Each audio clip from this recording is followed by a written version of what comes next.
Good morning. আজ মহাষষ্ঠী। আজকে আমরা এখানে চলে এসেছি অঞ্জলি দেওয়ার জন্য। আমাদের পুজো শুরু হয়ে গেছে অনেকক্ষণ আগে। এবার অঞ্জলি দেব।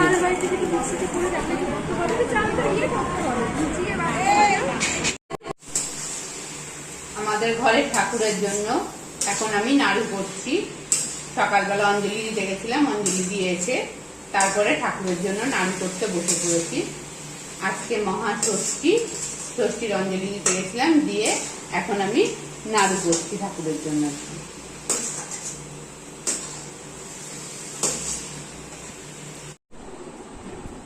আজ মহাষষ্ঠী।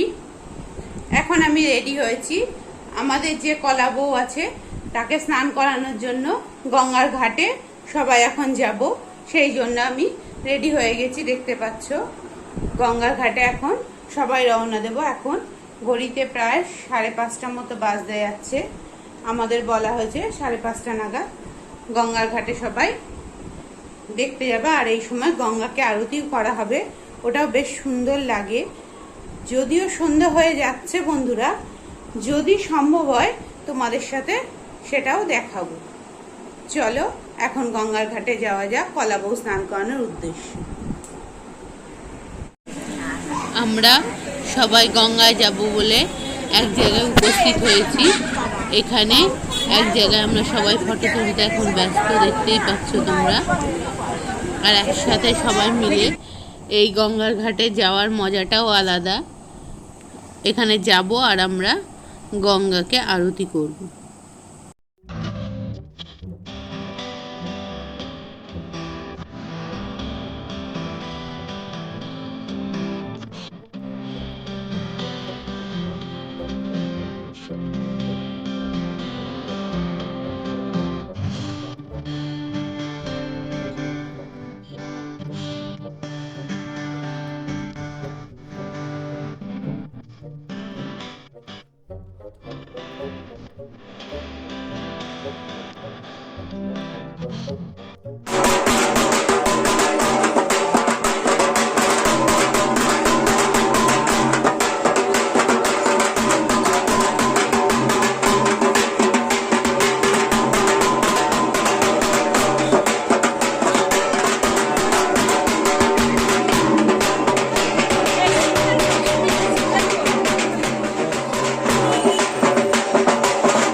এখানে আমাকে ভয়েস রেকর্ডে দিতে হচ্ছে, কারণ রাস্তায় যেতে যেতে বা ঠাকুরের পুজোর কাজের সময় কথা বলা যায়নি সেইভাবে, পরে ভয়েস রেকর্ড দিতে হচ্ছে।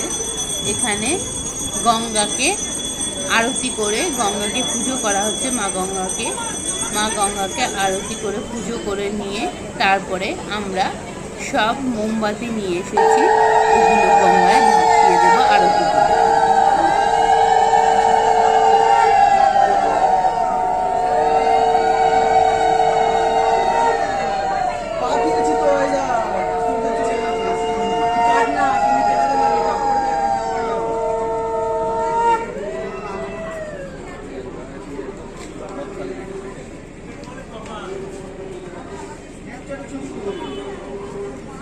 স্ন্যাপচ্যাট থেকে ডাউনলোড করে রেখে দিয়েছে।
আনতে কিনা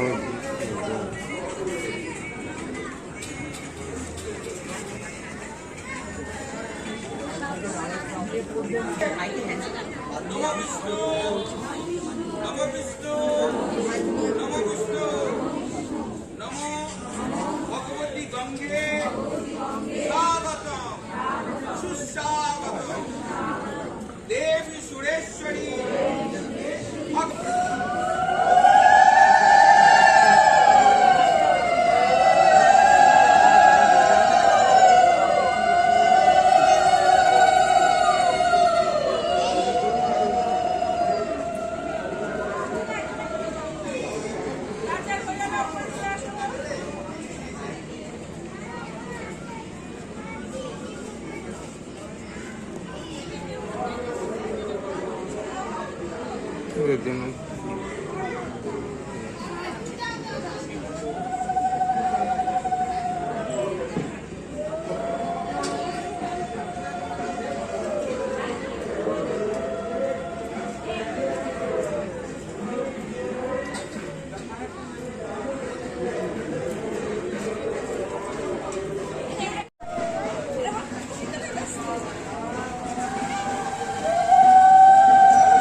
কলাবউ স্নান করাতে আমরা প্রত্যেকেই লাল পাড় শাড়ি পরেই গেছিলাম, সেই জন্য দেখো বেশ সুন্দরও লাগছে সবাইকে এই ড্রেসে।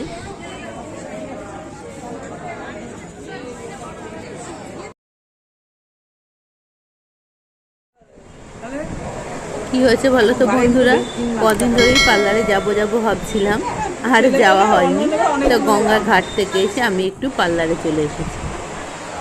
চলো পার্লার থেকে এখন আমি বাড়ি ফিরে যাব, এখানে আমার ব্লগটা শেষ করব।